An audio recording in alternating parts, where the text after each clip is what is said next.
할렐루야. 자, 우리 인사하겠습니다. 성령의 열매를 맺읍시다.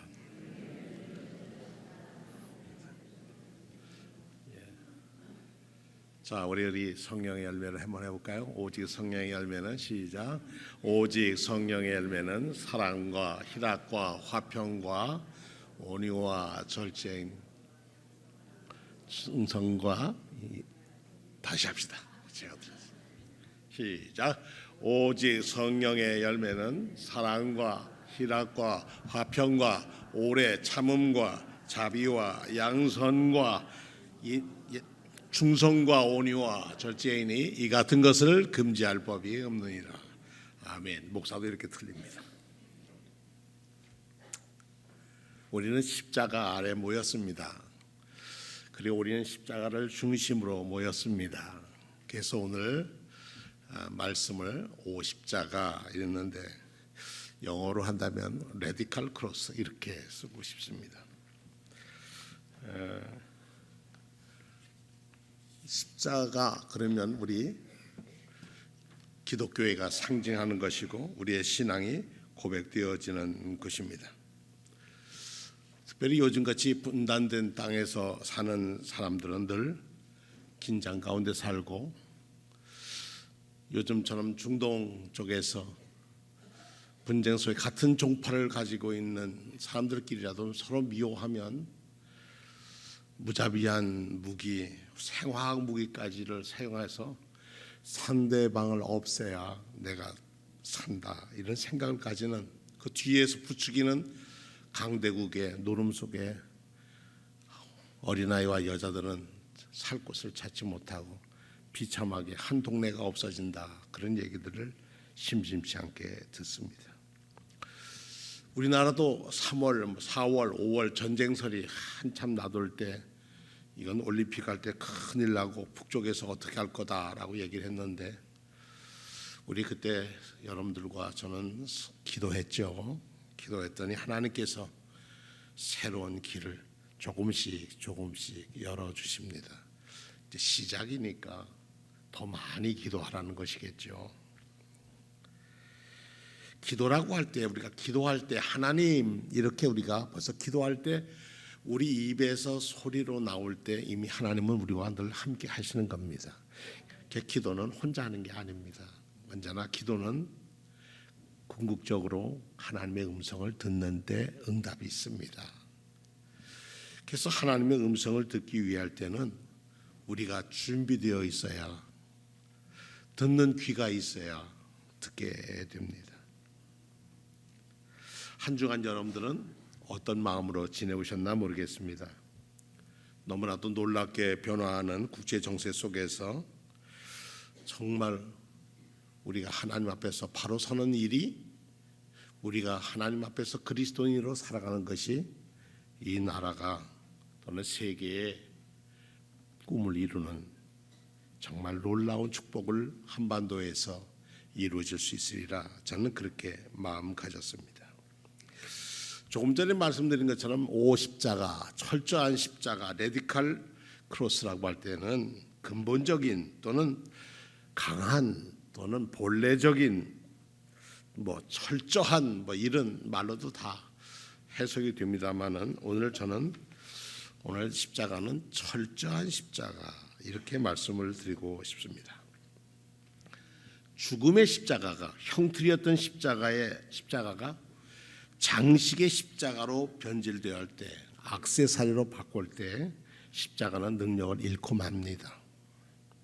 무슨 서양 영화처럼 귀신이 나타나면 십자가를 대면은 그 귀신이 도망가는 게 아니라 십자가가 장식의 십자가 아니라 우리를 구속하신 구속의 십자가가 아니면 그 십자가는 능력을 잃어버리고 맙니다.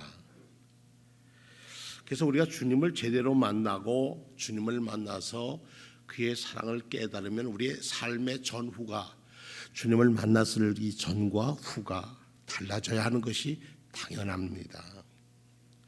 십자가는 우리 한평생 믿고 따르던 가치관이 바뀌는 그런 놀라운 경험의 결실입니다. 형틀이 사람의 죄 지은 사람을 죽이는 형틀이 그것이 나의 구원의 능력이 된다는 겁니다. 자, 그러면 어떻게 흔들리지 않는 든든한 신앙의 길을 걸어갈 수 있겠습니까?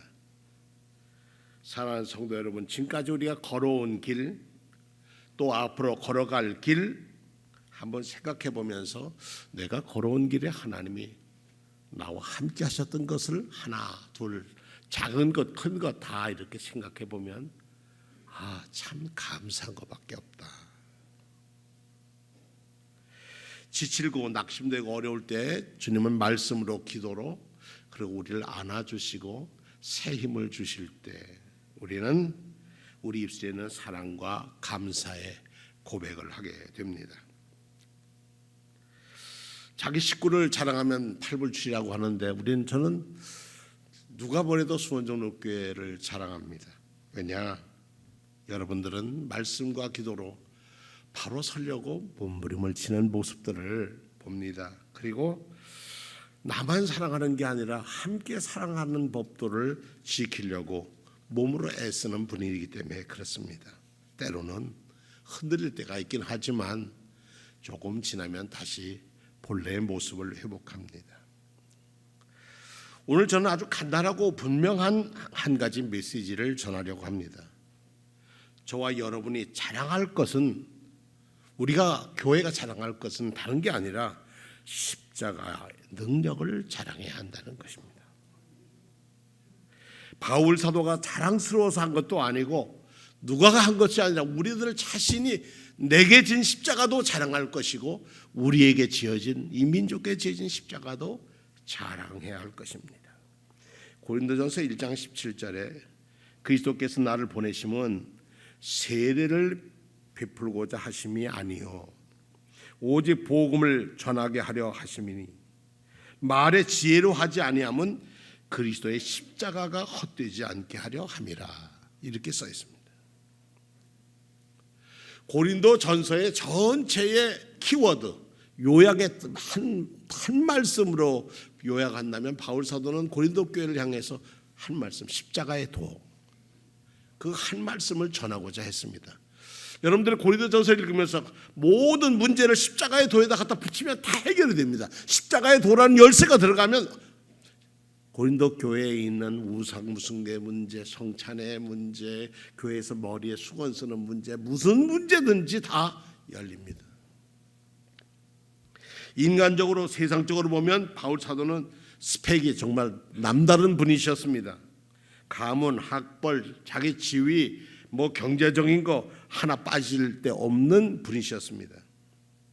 바울 사도가 사역 중에 터득한 분명한 진리는 자기의 스펙도 아니었습니다. 지혜가 능력이 될 수 없고 율법이 구원을 이룰 수 없다는 것입니다. 세상에서 자랑하는 사람들을 보면 자기의 능력, 자기의 뭘 자랑하지만 바울 사도는 내가 자랑할 것이 하나 있는데 그거는 십자가의 능력이라는 겁니다. 그 십자가, 나를 구원해서 내 삶을 구원의 자리로 옮기게 하신 십자가의 능력, 예수의 십자가가 나를 구원했다. 이것을 나는 어디 가든지 자랑한다고 하는 것입니다. 그 자랑이 얼마큼 바뀌었는지 아십니까? 전 세계에 기독교라고 예수라고 믿는 교회마다 뭐가 다 있어요? 십자가가 다 달려 있어요. 예루살렘 성문 밖에 달렸던, 갈보리에 달렸던 예수 십자가 형틀이 어마어마한 교회든 어디든 간에 그 십자가의 형틀이, 마음들이 다 달려서 그 밑에서 사람들은 살아갑니다. 그러므로 우리가 자랑할 것은 예수 그리스도의 십자가입니다. 설 익은 벼는 뻣뻣하지만 잘 익은 벼는 고개를 숙입니다. 자기 잘난 맛에 사는 사람들도 있겠죠. 그러나 우리가 그리스도인이라고 할 때에는 우리가 자랑할 것은 뭐냐 하면 역사도 아니고 우리의 재정도 아니고 우리의 숫자도 아니라 예수 그리스도의 십자가를 자랑해야 한다는 것입니다. 고린도전서 1장 18절은 정말 중요한 말씀입니다. 한번 함께 읽겠습니다. 고린도전서 1장 18절, 십자가의 말씀이, 한번 읽어보겠습니다. 시작. 십자가의 말씀, 구원 얻는 우리에게는 하나님의 능력, 십자가의 말씀, 십자가의 도가 미련한 사람들, 멸망할 사람들에게는 어리석은 것이야. 왜 죽어? 그렇게 생각하고, 그게 부끄럽잖아. 어떻게 죄인 돼서 죽어? 부끄러운 거지만 구원을 받는 우리에게는 하나님의 놀라운 능력이라는 것입니다. 그리스도인은 내가 누구인지 주제 파악을 잘하는 사람입니다. 누구라고 고백합니까? 그리스도인들은 모두 자신을 죄인이라고 고백을 합니다. 그 죄에서 구원받을 수 있는 것이 예수 십자가의 공로라고 믿습니다. 그리고 예수 십자가의 부활이 우리에게 영생을 주신다고 믿습니다. 이런 십자가의 도가 믿지 않는 사람들에게는 그거는 미련한 것이지만, 어리석은 것이지만, 구원을 받는 우리에게는 하나님의 능력으로 다가오십니다. 유대 사람들은 기적을 요구하고 그리스 사람은 지혜를 찾으나 우리는 십자가에 달리신 그리스도를 전합니다. 그리스도가 십자가에 달리셨다는 것은 유대 사람에게는 꺼리낌이고 이방 사람들에게는 어리석은 일입니다. 그러나 십자가로 부르심을 받은 사람에게는 유대 사람이나 그리스 사람이나 이방 누구라도 이 그리스도는 하나님의 능력이고 하나님의 지혜입니다. 이것이 어디에 담겨 있다? 십자가에 담겨 있다는 것입니다. 비록 겉보기에는 별일 없어도 내 안에 주님이 계시면 그 어디나 하늘나라입니다. 1954년 크리스마스 새벽쯤 됐을 겁니다. 제가 어렸을 시절인데 저희 집에 술 취한 미군 둘이 문을 확 열고 들어왔습니다. 뭘 하려고 그러는지 모르지만 들어왔는데 너 얼마나 놀랐는지요. 그랬더니 저희 어머니가 딱 일었으면 십자가를 걷는 거예요. 그러니까 그러고선 그냥 나가버렸습니다. 저는 그때 저희 어머니가 왜 십자가 예수 그리스도 그러셨는지, 예수 그리스도는 능력이고 그 능력을 맛본 사람들에게는 예수 그리스도가 얼마나 소중하다고 하는 것을 깨닫게 됩니다. 사실 우리가 이 세상에서 이러고 저러고 얘기해도 성경의 진리 밑에서 우리는 그리스도의 사랑을 깨닫게 됩니다. 여러분들이 부르심을 받았을 때 그 처지가 어떠했던지 한번 생각해 보십시오. 육신의 기준으로 보아서는 지혜 있는 사람이 많지 않고 권력 있는 사람이 많지 않고 가문이 훌륭한 사람이 많지 않습니다. 그런데 하나님께서는 지혜 있는 자들을 부끄럽게 하시려고 세상의 어리석은 것들을 택하셨고 강한 자들을 부끄럽게 하시려고 세상의 약한 것들을 택하셨습니다. 하나님께서는 세상에 비천한 것들과 멸시받는 것들을 택하셨으니 곧 잘났다고 하는 것들을 없이 하려고 아무것도 아닌 사람들을 택하셨습니다. 그 사람들을 통해서 지혜자를 부끄럽게 하셨다는 겁니다. 나는 왜 이렇게 부족할까 하고 부족함을 못났다는 것을 느낄 때 세상 사람들은 고개를 떨구지만 우리는 그럴 거 없습니다. 왜냐? 우리의 부끄러움과 우리의 못남을 들어서 쓰시는 하나님의 능력이 있기 때문에 그렇습니다. 신실한 하나님께서 부족한 저와 성도님 여러분들의 친히 이름을 부르셔서 그래서 십자가 밑에 이렇게 불러주셨으니 우리는 하나님의 자녀예요. 하나님의 자녀처럼 소중한 사람이 어디 있겠어요. 그래서 우리의 삶 속에서는 십자가의 능력이 나타나야 되는 줄로 믿습니다. 그 십자가의 능력이 우리의 삶을 통해 나타날 때 우리는 이웃을 사랑할 수 있고 하나님을 사랑할 수 있습니다. 하나님께서는 꺼지지 않는 신비한 불꽃 속에서 모세를 부르셨습니다. 내 백성을 애굽에서 구원해내라. 저는 말도 못합니다. 능력도 없습니다. 저는 지명수배 받은 사람입니다. 저는 과거의 살인자였습니다. 저는 모세가 겸손해서가 아니라 정말 자신이 없어서가 아니라 이리저리 자기가 돌아가고 싶지 않았어요. 그런데 그 부르신 하나님께서 내가 너를 통해서 애굽 땅에서 내 백성들을 건져내려 한다. 하나님의 불꽃 앞에 그 불빛을 본 모세 전과 후는 달랐습니다. 결국 하나님의 음성도 듣고 그에게 들린 것은 천군 만마가 들리는 것도 아니었고 자기가 여전히 양치던 지팡이 하나 들었는데 성경엔 분명히 그 지팡이가 무슨 지팡이? 하나님의 지팡이라고 써 있어요. 양치던 양 목자의 지팡이라고 전엔 모세의 지팡이 그랬었는데 그 다음부터 하나님을 만난 그 다음부터 그 지팡이는 무슨 지팡이? 하나님의 지팡이가 됐다. 하나님이 함께하는 삶으로 바뀌었다는 겁니다. 참 우리 살기 힘들고 지치지 않습니까? 얼마나 많은 시간이 흘러야 내 인생 내 가족이 좀 활달하게 웃으며 살 수 있을까? 아무리 열심히 살아도 눈앞에는 계속 보이는 것은 가시밭길이고 정말 가도 힘들고 지친다고 생각할 때에 우리는 할 수 있는 게 있습니다. 그것은 기도하는 일입니다. 하루하루가 똑같은 하루 같아도 기도하는 사람과 기도하지 않는 사람의 하루는 다릅니다. 왜냐하면 하나님이 함께 하시고 기도하는 사람은 십자가를 붙드는 사람이고 그러니 어떤 역경도 잘 이겨낼 수가 있습니다. 그렇게 이겨내지 못했는데요, 저는 실패했는데요, 아니에요. 그 지나고 보세요. 그것이 내가 하나님을 사랑하고 사랑을 받는 기회가 됐다는 것을 알게 됩니다.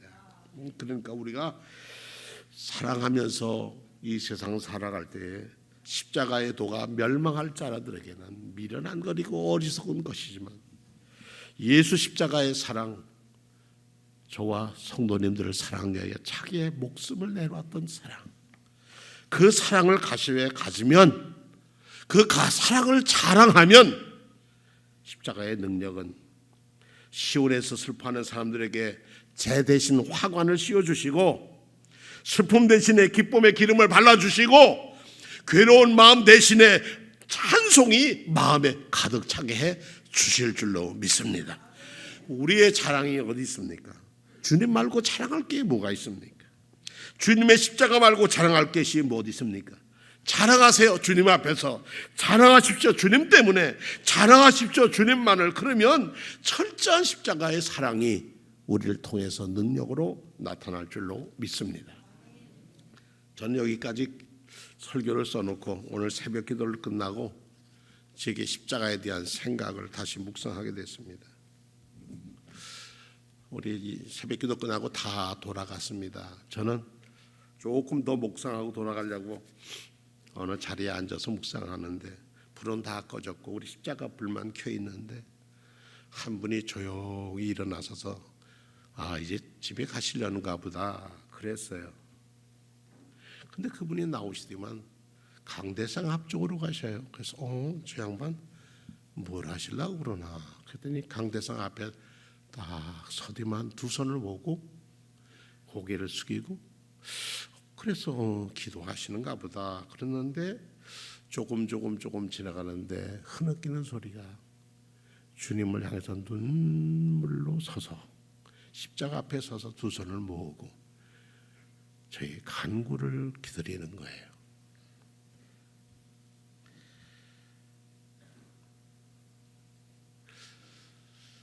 저의 기도는 제가 뒤쪽에 앉아 있어서 그분이 뭐라고 기도했는지 그 소리는 제 들리지 않았지만 저는 이렇게 기도했습니다. 주님, 주님의 십자가 앞에 나가 두 손 모아 눈물로 흘리는 저분에게 하나님 기도를 응답하여 주시옵소서. 예배 끝나고 기도하고도 돌아가지 못하고 십자가 앞에서 꺼이 눈물 흘려 기도하는 그분, 그것이 십자가의 능력이다. 저는 그렇게 믿었습니다. 그런 십자가의 능력을 믿는 성도가 있는 수원정록교회는 자랑할 만한 교회다. 저는 그런 소망을 갖게 되었습니다. 십자가 앞에서, 십자가를 향해서, 십자가 안에서 하나님의 사랑을 가슴에 품은 이들에게 십자가는 능력의 십자가로 역사하실 줄로 믿습니다. 여러분의 한 주간이 능력의 십자가가 자랑하는 시간들이 되기를 축원합니다. 우리 모두 다 같이 신앙 고백하겠습니다.